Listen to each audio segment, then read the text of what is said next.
Muchísimas gracias a María Jesús por la invitación. Muchísimas gracias por permitirme estar aquí. La autónoma, aunque sea así en esta modalidad virtual, siempre la he considerado mi casa y a María Jesús, pues también en cierta manera, o me estresa, como ella siempre decía, ¿no? O mi madre académica.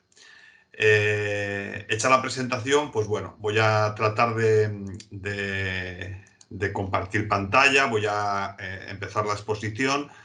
Me diréis se ve, si se ve bien, que entiendo, Sí, que, entiendo se que ve sí. perfectamente. Sí. Perfecto, muy bien.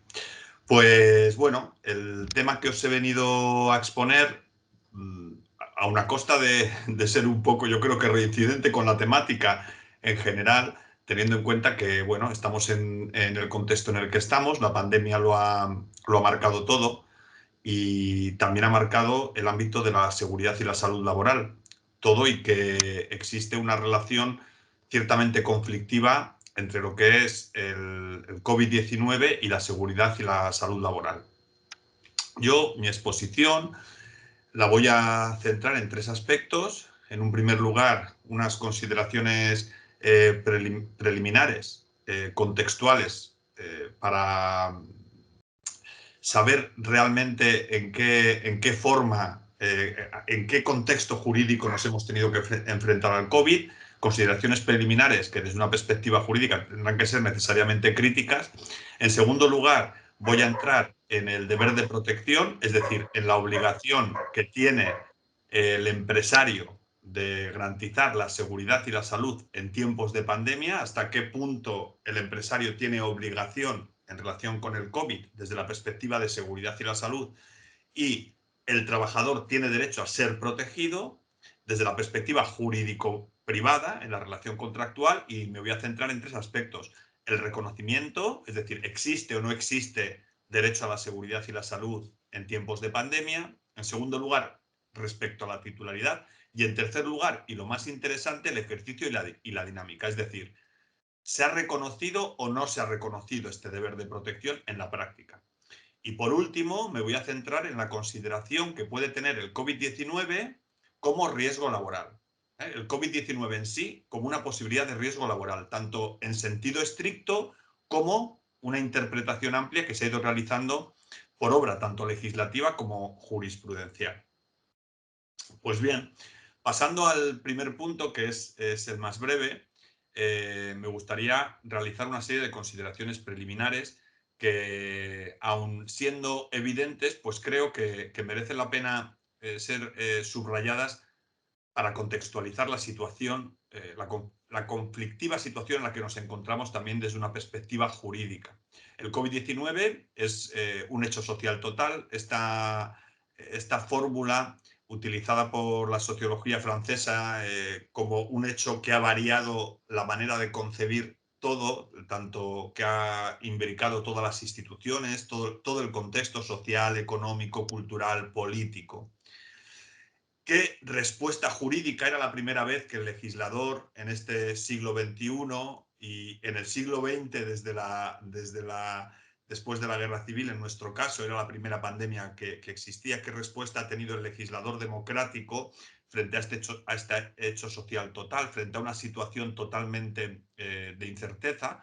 Pues actualmente y durante toda la pandemia, ya casi vamos a hacer un año, hemos estado en una situación de inseguridad jurídica, en la cual todos, además, vosotros como profesionales de las relaciones laborales, habéis tenido, seguro que lo habéis vivido en primera persona, un escenario donde el legislador ha legislado con lo que se denomina técnica del aluvión, es decir, constantemente legislando a horas incluso intempestivas, a días incluso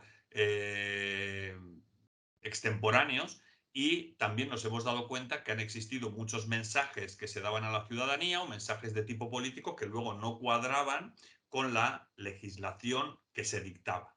Normalmente infralegislación, normalmente soft law, hemos vivido un episodio de deslegalización, es decir, por esta situación de estado de alarma, por esta situación de emergencia, muchas de las situaciones o muchas de las regulaciones que tenían que haber adoptado la fórmula de ley o de norma, incluso de norma reglamentaria, se ha deslegalizado y se han implementado algunos instrumentos que no tenemos muy claro qué ubicación jurídica darles. Es el caso, y aquí puesto, y va a ser un caso que vamos a tratar en esta ponencia, que voy a referirme varias veces, del procedimiento de actuación para los servicios de prevención de riesgos laborales frente al SARS-CoV-2. Este es el documento base que ha ido mutando y variando hasta la actualidad y que es un poco el que reconoce o el que marca las pautas de cómo tenemos que actuar frente al COVID en cuanto a riesgo laboral. Y luego, pues también este escenario de incerteza e inseguridad jurídica nos ha revelado que en la práctica, en las dinámicas político-públicas y público-privadas, se ha generado una descoordinación bastante importante, tanto desde el punto de vista vertical como horizontal, tanto desde el punto de vista competencial de los diferentes organismos, ministerios, autonomías que tenían que actuar, como desde la perspectiva también de tanto competencial como jerárquica. Todo ello, unido a una jurisprudencia que vamos a ver que ha sido confusa y contradictoria, pues dibujan un contexto bastante conflictivo. No obstante, yo voy a tratar de simplificar el mensaje para, por lo menos, tratar de dar algo de luz a este escenario un poco deslavazado. Vamos a tratar de estructurar un poco. Como os he señalado, el primer punto era el reconocimiento, es decir, los trabajadores, y cuando me refiero a trabajadores, me refiero también a empleados públicos, evidentemente, personas trabajadoras, trabajadores, trabajadoras, voy a utilizar la fórmula clásica, trabajadores y empleados públicos tienen reconocido el derecho a la seguridad y la salud, es decir, por el hecho de que exista una pandemia, por el hecho de que esté decretado un estado de alarma, en ningún caso,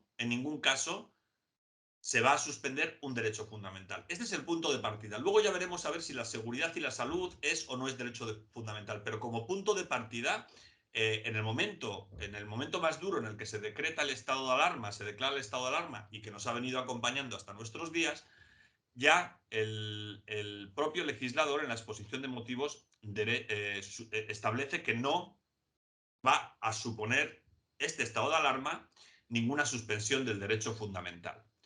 Así tenemos que el derecho a la protección eficaz, el derecho a la seguridad y a la salud, no queda suspendido por el estado de alarma. Aquí hay una sentencia paradigmática del juzgado de Teruel, que quizás es la que ha sido más mediática, pero luego vamos a ver muchas más, donde establece claramente, y ahí tienen el literal, donde la declaración del estado de alarma no conlleva en ningún caso suspensión de derechos fundamentales y se refiere integridad física, salud, ni tampoco supone la suspensión de los derechos a la protección y prevención. Esta es la doctrina clásica que se ha establecido, que se dictó, por lo menos en un plano teórico, el 3 de junio por el juzgado número 1 de Teruel, pero también tenemos otra cierta jurisprudencia. Ya vamos a ir viendo cómo se van estructurando las dos tendencias, donde el auto del juzgado de lo social número 34 de Madrid señala que en un estado de alarma la ley de prevención no puede ser aplicable porque son situaciones excepcionales. El empleador de un trabajador de servicios esenciales es también la sociedad, es el Estado y en concreto los organismos que gestionan la crisis lo que deben proveer cuando vayan recibiendo el material. Por tanto, frente a la teórica no suspensión del decreto por el decreto de estado de alarma y todos los posteriores del derecho a la protección, observamos cómo sí que existe una sentencia que dice claramente, esta primera, que será una tendencia, que no se suspenderá en ningún caso la prevención, pero sin embargo observamos que ya hay alguna sentencia, y aquí vemos algún auto en este caso, donde dice que es posible, que podemos suspender la ley de prevención. Ahora vamos a ver en la dinámica cómo ha operado en la práctica. En segundo lugar, en tiempo de pandemia, ¿quién es el titular del deber de protección? Pues el titular es el empleador. el reconocimiento legal del derecho a la prevención de riesgos laborales, incluso en pandemia, al estar vinculado estrictamente con con un derecho fundamental como es a la vida y a la integridad física, no queda suspendido. ¿Y de quién es esta titularidad? Pues del empleador, del empresario, ¿eh? Y el titular del derecho será el trabajador o el empleado. No, aquí traigo a colación una sentencia de León donde un poco se quería, el caso era como diciendo, oye, no, yo no soy el empleador será el Ministerio de Sanidad o será quien sea, pero yo no tengo nada de culpa porque esto no me afecta a mí. Y aquí dice, no, aquí el empleador sigue siendo el empleador y seguirá siendo el titular del derecho, del deber de protección, sigue siendo el titular, aunque estemos en una pandemia. Y por tanto el trabajador seguirá teniendo este derecho, seguirá siendo acreedor de la seguridad y la salud.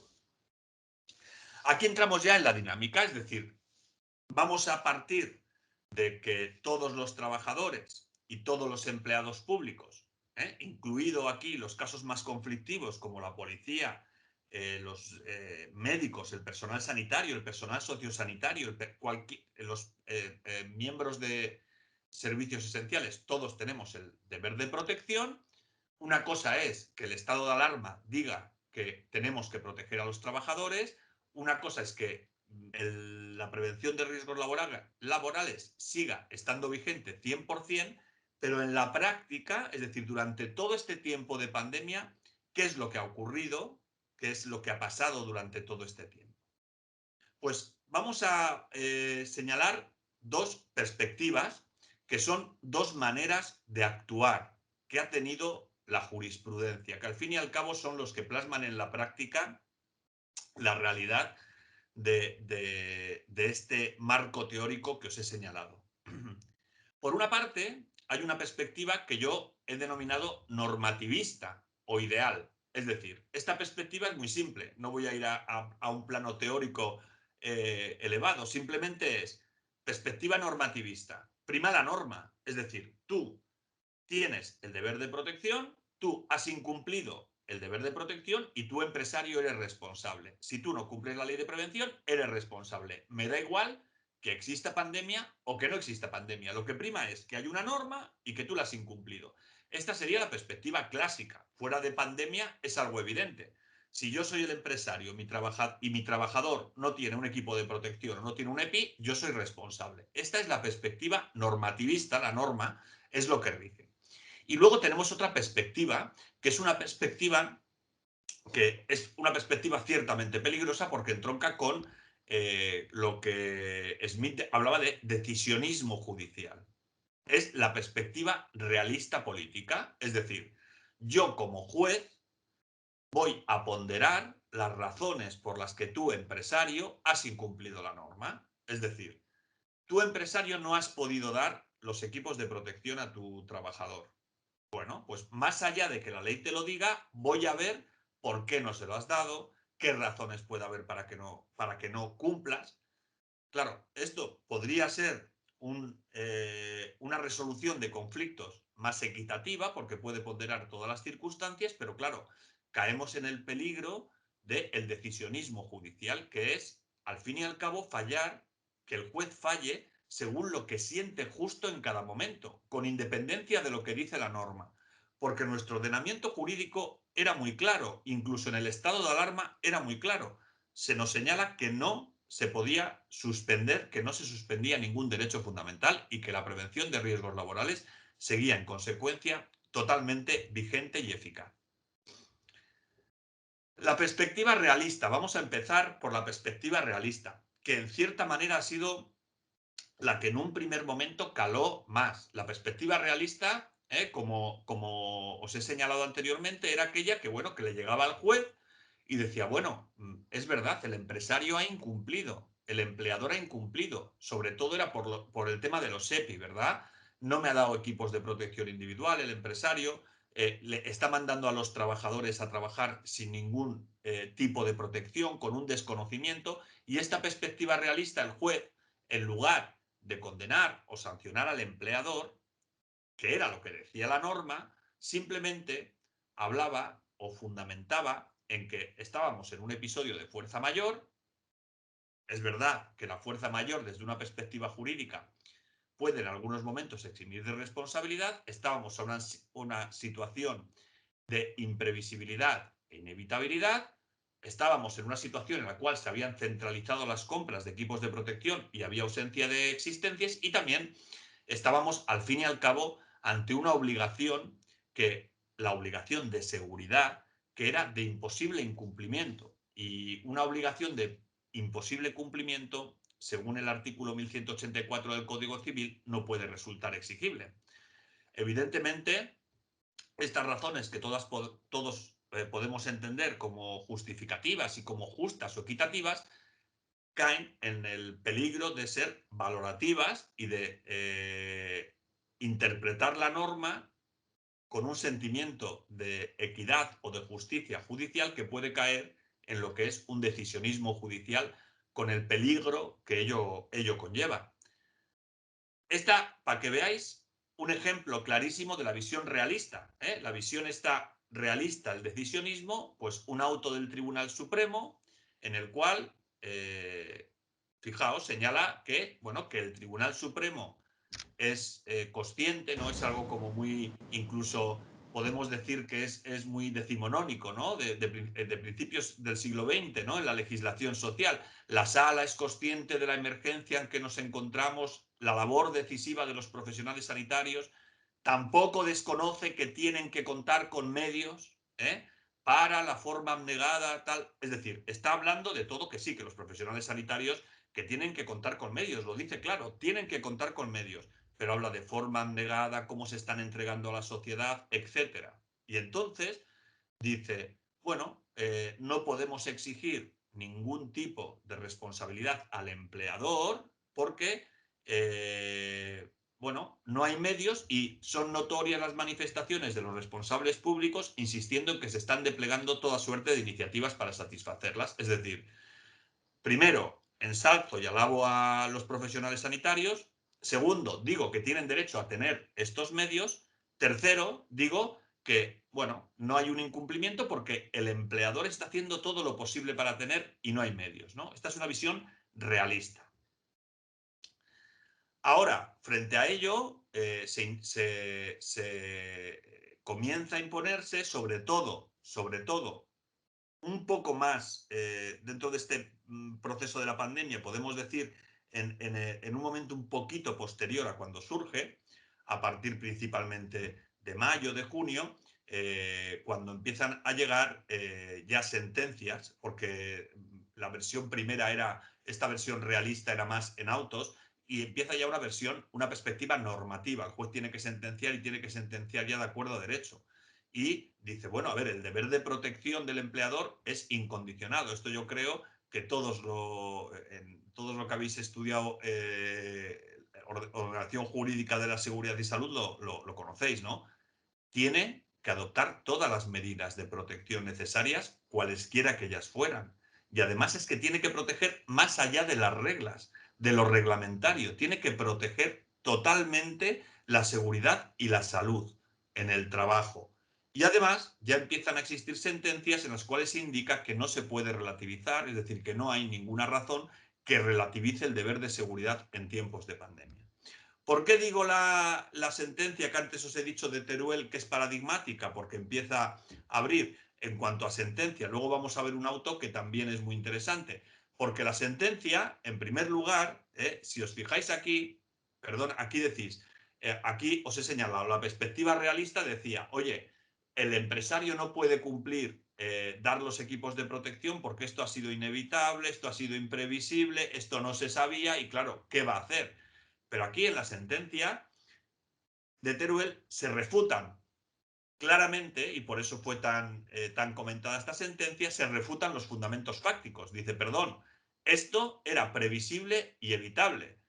Y en la sentencia se hace una relación detallada de los antecedentes internacionales en relación a la pandemia, de las comunicaciones que existieron por parte de la Organización Mundial de la Salud explicando la situación, y de diferentes informes de poderes públicos, entre ellos, seguro que habréis oído por prensa el informe del Servicio de Prevención de la Policía Nacional, en virtud del cual fue cesado el jefe del servicio de prevención, donde ya se establecía o se apuntaban algunos condicionantes sobre este tema. Es decir, no era tan imprevisible, o al menos tan inmediatamente imprevisible como se había establecido.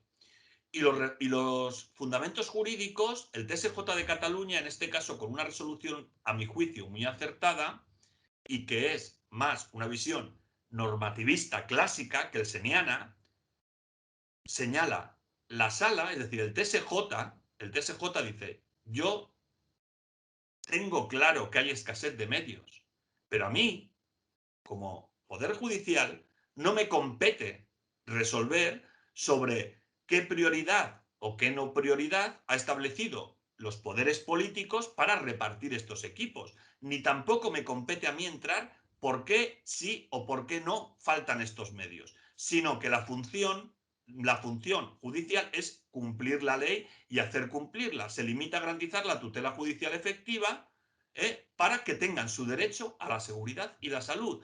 Para mí, en principio, este auto es el que refleja lo que tendría que haber sido. Ya vemos que hay diferentes posturas, pero este auto lo refleja perfectamente. Es decir, está claro que hay falta de escasez de medios, está claro que ha habido una serie de problemas que pueden ser valorativos más o menos, porque por ejemplo, en la sentencia del juzgado de Teruel va desmontando uno a uno estos argumentos de imprevisibilidad, pero partiendo de que todo está claro, la labor mía como juez, la labor mía como órgano jurisdiccional es cumplir la ley. Y para cumplir la ley tengo que garantizar el deber de seguridad y salud del empresario y el derecho a la salud y a la protección de los trabajadores.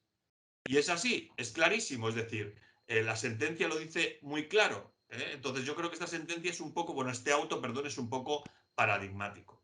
Una visión mixta o una visión sincrética, pues aquí también la podríamos ver en este auto del juzgado de Soria. Es decir, está claro que no hay equipos de protección, pero no se aprecia que sea una situación de imposible cumplimiento. Es decir, vale, no hay equipos de protección. Primero, ¿por qué? Porque los equipos que hacían falta eran los propios y ordinarios del personal sanitario y no existían tampoco. No para COVID, sino para cualquier otra situación. Y en segundo lugar, también habla del día 30 de enero del 2020 como declaración por la Organización Mundial de la Salud del brote del coronavirus, y a partir del 30 de enero del 2020 pues señala que la inacción del Poder Legislativo. Aquí está refiriendo a las dos versiones, un poco a la normativa y a la realista. Vamos a pasar a la segunda parte de mi exposición. Teniendo en cuenta que partimos, por tanto, de que en el COVID hay 100% deber de seguridad y salud en el trabajo, que no se puede excepcionar por razones de limitación o de falta de existencias, que el Estado no suspendió, en teoría y legalmente, ningún derecho fundamental. En este contexto vamos a analizar hasta qué punto el COVID puede ser un riesgo laboral. El coronavirus en nuestras actividades ordinarias puede ser un riesgo laboral. Aquí hay una interpretación que es la interpretación restrictiva dominante, y la interpretación restrictiva dominante lo que indica es que el COVID, al igual que si fuese una gripe, vamos a pensar en una gripe, desde el ámbito de la prevención, es un riesgo de salud pública, no es un riesgo laboral. La gripe, en principio, si pensamos en la gripe, no es un riesgo laboral, es un riesgo de salud pública. ¿Cuándo es un riesgo laboral el COVID? ¿Cuándo va a ser un riesgo laboral? Pues específicamente, teniendo en cuenta que nos encontramos ante un agente biológico, va a ser un riesgo laboral cuando nos encontremos ante el listado indicativo de actividades del decreto 664 del 97. Es decir, el decreto 664 del 97, que es un decreto de transposición de directiva europea en relación a la protección de los trabajadores contra riesgos relacionados con exposición a agentes biológicos, marca un listado de actividades en su anexo 1 en las cuales entienden que en este tipo de actividades el COVID o los agentes biológicos puede puede ser riesgo laboral. Aquí en este caso, pues trabajos en centros de producción de alimentos, trabajos agrarios, actividades en las que exista contacto con animales o con productos de origen animal, trabajos de asistencia sanitaria, trabajos en laboratorios clínicos, en eliminación de residuos, depuradoras. Evidentemente, este listado indicativo de actividades no quiere decir que todas estas actividades, todos los agentes biológicos sean aplicables. Por ejemplo, igual el COVID, pues para centro en producción de alimentos puede que no sea en concreto este agente, y sin embargo el COVID sí que será evidentemente para trabajos en asistencia sanitaria o en servicios de aislamiento, en laboratorios clínicos, etcétera. En principio, la interpretación que se ha seguido desde el inicio de la pandemia es: el COVID solo puede ser riesgo laboral y, por tanto, solo el empresario está obligado a prevenir el COVID, a establecer medidas frente al COVID, en el caso de que sea un riesgo laboral, y solo va a ser riesgo laboral cuando esté recogido en el decreto 664 del 97 y en el listado de actividades comprendido en este decreto. Así, tanto el procedimiento de actuación de los servicios de prevención como el criterio técnico de la inspección de trabajo, el 102 y el 103, como lo vamos a ver en la exposición de motivos del Real Decreto 26/2020, hablan siempre de normas de salud pública. Es decir, cuando se autoriza a la inspección de trabajo a que vigile si se están cumpliendo o no las normas de distanciamiento social, etcétera, en las instalaciones de la empresa, se refiere a normas de salud pública, no es prevención. ¿Cuándo es prevención? Solo será prevención cuando estemos aquí, en este escenario, en el 664 del 97, en relación con estas actividades. Así, con esta interpretación, se elabora este procedimiento, que es el que todos en la práctica hemos utilizado, y es cuándo podemos considerar el COVID un riesgo laboral. Pues este procedimiento, que es un ejemplo claro de soft law, de deslegalización, en el cual este procedimiento, el Ministerio de Sanidad nos dice cuándo podemos entender que el COVID es un riesgo laboral. ¿Cuándo? Pues aquí tenemos exposición de riesgo de bajo o baja probabilidad, pues personal sanitario o asistencial y no asistencial que atienda a un caso sospechoso confirmado de COVID, riesgo laboral. Técnico de transporte sanitario si hay contacto directo con un caso sospechoso, riesgo laboral, ¿vale? Aquí están las exposiciones de riesgo, exposiciones de bajo riesgo y baja probabilidad de exposición. Con base a esto, con base a estos documentos, a los criterios técnicos, se dijo, bueno, el riesgo laboral, solo el COVID va a ser un riesgo laboral exclusivamente cuando estemos en estos escenarios, escenario de riesgo de bajo y baja probabilidad, y siempre en relación con este tipo de personal. Además, se hacía una interpretación estricta del Real Decreto 664 del 97, y se decía exclusivamente aquí es cuando hay riesgo laboral. Por tanto, solo en estas situaciones habrá riesgo laboral, habrá obligación del empresario, habrá responsabilidad del empresario, es decir, se despliega todo el efecto.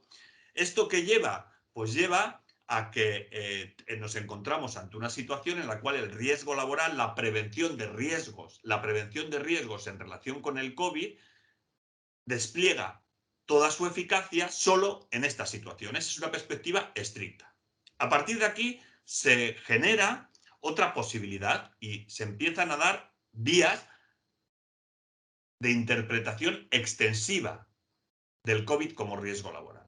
Es decir, el COVID solo va a ser riesgo laboral, exclusivamente tiene incidencia en la prevención en aquellas actividades del listado 1 del anexo 1 del 664 de biológicos, o también puede afectar a otras actividades.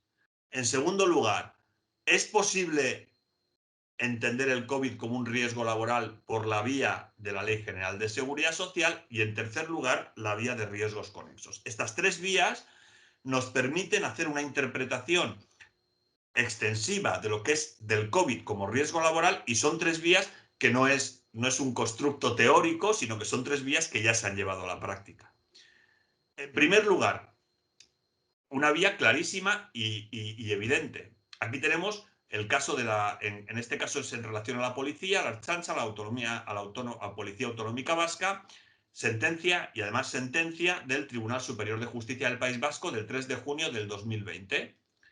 En primer lugar, dice, este procedimiento que hemos visto aquí, que es un procedimiento elaborado por el Ministerio de Sanidad, dice, el procedimiento de actuación es una recomendación o instrucción no vinculante. Por lo tanto, a mí, el hecho de que aquí me digan riesgo, bajo riesgo o baja probabilidad es algo orientativo. En segundo lugar, y vuelvo aquí atrás, esta relación, la relación de actividades del 664, el propio anexo indica que es una lista indicativa de actividades. Es una lista indicativa. Y así, el TSJ del País Vasco dice que la profesión de policía no figure en el anexo 1 no puede considerarse definitiva para que no resulte aplicable, porque el anexo 1 es un listado indicativo. Y si nos fijamos, el propio decreto de biológicos no excluye a ningún colectivo de trabajadores. ¿Vale? O sea que aquí sí que tenemos otra posibilidad. Es decir, teniendo en cuenta que el 664 no es exclusivo para ese listado de actividades, tenemos la posibilidad de entender que el COVID en determinadas actividades, cuando podamos demostrar que existe una presencia laboral en contacto directo y por la profesión, entraría en juego toda la regulación jurídico-preventiva. En segundo lugar, tenemos otra vía de interpretación extensiva que nos da la propia legislación de pandemia, y es la vía del artículo 156.2. Seguro que os acordáis de las enfermedades relacionadas con el trabajo, no enfermedades profesionales, sino aquellas enfermedades que tuvieran causa exclusiva en el trabajo, que van a tener la consideración de accidentes de trabajo, las enfermedades de trabajo o enfermedades relacionadas con el trabajo. Bien, pues cuando se dicta, de las primeras normativas que se dictan en época pandémica, el artículo 5 del Real Decreto 6 del 2020 señala, y eso también yo creo que todos conocemos, que a los efectos, y aquí está subrayado, exclusivamente a los efectos de la prestación económica de IT, solo a estos efectos, vamos a considerar que aquellos trabajadores que estén en IT por aislamiento o por contagio va a ser accidente de trabajo, pero a efectos prestacionales, ¿vale? Esto no nos afecta a efectos preventivos, simplemente es a efectos de que el trabajador tenga mayor protección. Ahora bien, dice, salvo que se pruebe que el contagio de la enfermedad, es decir, salvo que se pruebe que el contagio del COVID se ha contraído con causa exclusiva en la realización del trabajo en los términos del 156. Es decir, si podemos probar que un trabajador, que es una prueba diabólica, si podemos probar que un trabajador ha sufrido contagio por COVID-19 como causa exclusiva en el trabajo, sería reconducible esta situación a accidente de trabajo por el artículo 156.2e de la Ley General de Seguridad Social y, por tanto, tendría la consideración de accidente de trabajo no solo a efectos prestacionales, sino también a efectos preventivos y de responsabilidad. Ahora bien, la práctica en el día a día, la Inspección de Trabajo y Seguridad Social, que podemos decir que es la primera barrera que se tiene que superar cualquier trabajador, la Inspección de Trabajo está teniendo una interpretación estricta y aplica estrictamente el protocolo, pese a que es infralegislación, aplica el protocolo de los servicios de prevención. Es decir, aplica esta tabla. Directamente la inspección dice, a ver, es que ya no quiero saber si ha podido, miro, técnico de transporte sanitaria, baja probabilidad, pues valoro y digo sí o no. Es decir, siguen aplicando esta tabla. Aún así, aquí lo veis, si se puede llevar al juzgado, aquí tenemos la sentencia del TSJ, nos dicen, ojo, si tú puedes probar que esto ha sido así, es decir, que el COVID tiene un contacto directo con la relación laboral, estaríamos hablando de causa exclusiva accidente de trabajo vía 156.2. Y por último, ya con esto voy concluyendo. Hay una interpretación extensiva también de la prevención de riesgos, de cómo el COVID afecta a la prevención de riesgos, y es a través de los riesgos conexos. Si os fijáis, El artículo 7, seguro que el contenido lo recordáis, del decreto 21 del 20, establece una serie de obligaciones empresariales que entran en el ámbito de la salud pública, que no es prevención. Adoptar medidas de ventilación, tener a los trabajadores agua, jabón y gel, adoptar condiciones de trabajo 1,5 metros, si no pueden poner 1,5 metros, darles equipos de protección adecuados, evitar coincidencia masiva de personas con clientes, usuarios, también adoptar medidas para la reincorporación progresiva, etc. Estas son medidas de salud pública. Sin embargo, cualquier tipo, todas estas medidas, es decir, el reordenar la situación, el estructurar horarios para que se entre a franjas diferentes, evitar contacto con los clientes, toda esta situación que están impuestas por salud pública supone implícitamente y directamente también una variación de las condiciones en las cuales se venía prestando el trabajo. Con lo cual, esta variación de condiciones obliga y exige a que la empresa reinicie otra vez el proceso de reevaluación de los puestos de trabajo, evaluación. Está claro que el COVID ha variado la forma de trabajar. Vamos a olvidarnos ya del COVID en sí como riesgo laboral directo, sino vamos a hablar ahora de riesgo conexo. Ha variado la forma de trabajar. Hay unas medidas de limpieza, hay unas medidas de separación, hay unas medidas de atención al público, hay unos cambios de horarios, unos cambios de costumbres. Esta variación de condiciones obliga necesariamente a que el empresario reestructure otra vez su evaluación de riesgos laborales y su planificación de la actividad preventiva. Ya por no hablar de los riesgos conexos o psicosociales. El COVID ha generado un incremento de los riesgos psicosociales, sobre todo en relación a la carga mental y a la fatiga mental. Aquí estaba hoy analizando la nota técnica prevención 575 y si nos fijamos, la presión temporal, el esfuerzo de atención, la complejidad, la precisión, todo son elementos que realmente inciden. El COVID nos ha incidido muchísimo, tanto en las interrupciones, en el trabajo, en la fatiga percibida, en la presión temporal a la hora de realizar los trabajos, en la complejidad de la información que estamos recibiendo cada día, ¿no? Entonces, todo esto, todas estas obligaciones, todo este cambio estructural que el empresario, en virtud de normas de salud pública, ha tenido que realizar, tiene indudables consecuencias en el propio trabajador y por tanto el empresario tiene, como han variado estas circunstancias de realización de la prestación, tiene que volver a reestructurar, tiene que volver a reorganizar todo el sistema preventivo. Tengo que volver a evaluar los riesgos, tengo que volver a planificar la actividad preventiva, tengo que establecer un sistema formativo adecuado, etc. Aquí os he señalado el ejemplo de riesgos psicosociales, pero hay muchos más. Y también como riesgo conexo, y con esto ya termino, no puedo dejar de hacer una alusión a una de mis temas favoritos, que es el teletrabajo, ¿no?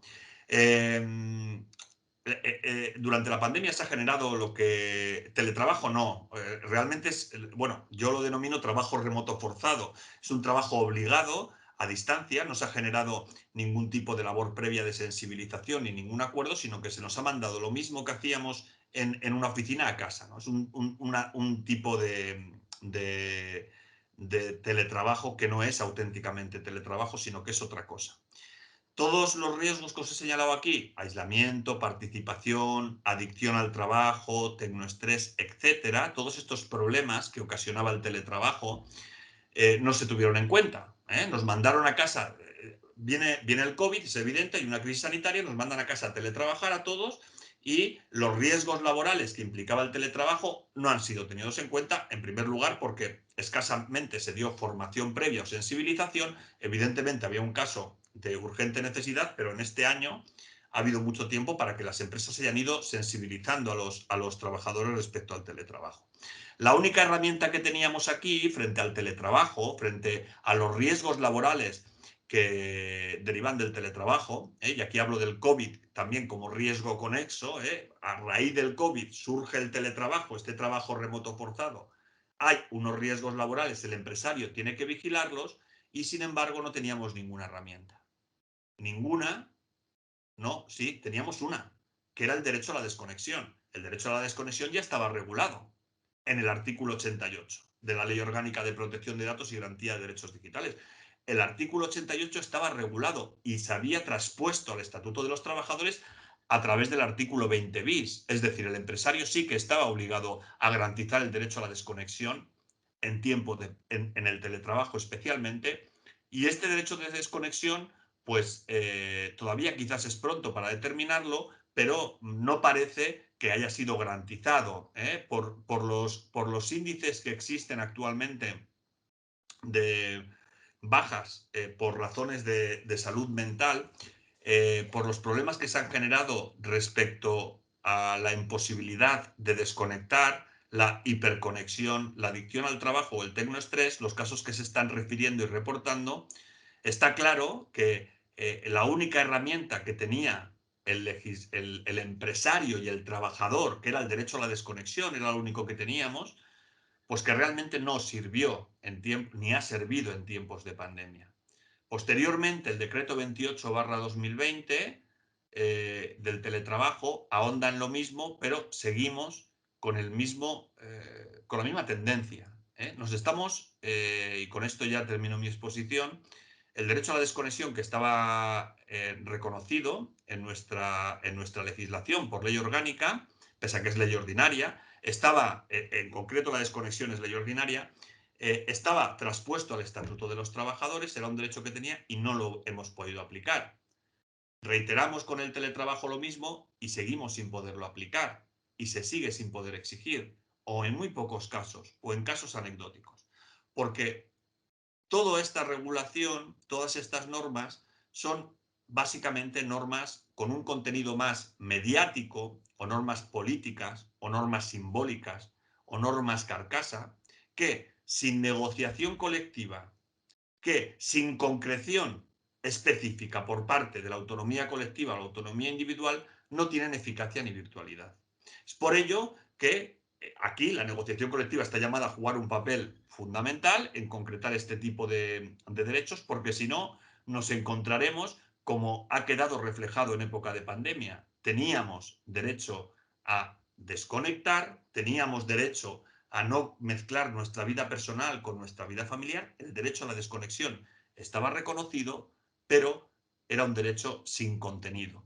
Y lamentablemente, pues creo que así seguimos todavía, incluso con este decreto de teletrabajo el 28 del 2020. Con esto termino mi exposición. Os doy muchas gracias a todos por la paciencia que habéis tenido. Y nada, quedo como siempre, si tenéis que hacerme alguna cuestión o algún comentario, pues en lo que os pueda ayudar, seguro que yo también aprenderé. Muchas gracias.